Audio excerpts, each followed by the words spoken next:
یہ خود شریعت سے دور رہنے کی وجہ سے، علم دین سے دور ہونے کی وجہ سے، یہ خود بخود غفلت کی وجہ سے بھٹک رہا ہے، گمراہی کے راستے میں چل رہا ہے۔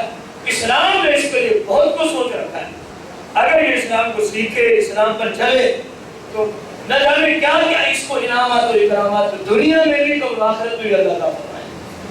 اب زکوٰۃ کے جو بالتفصیل آگے مسائل ہیں، ابھی تک صرف شرائط آئی ہے اور یہ ہے کہ کس کس مال میں زکوٰۃ ہوتی ہے۔ اب اس کی مثالیں، اس پہ تفریحات، یہ زکوٰۃ کس پہ فرض ہوتی ہے، اس کلاس کی ہماری پہلی قسط ہو گئی۔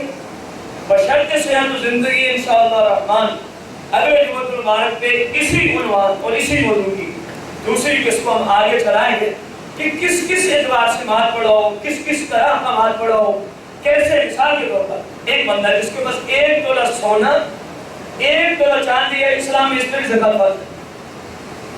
یہ اس پہ ساری تفریحات ہیں، یہ ہم آپ کو اگلے جمعۃ المبارک پیش کریں گے۔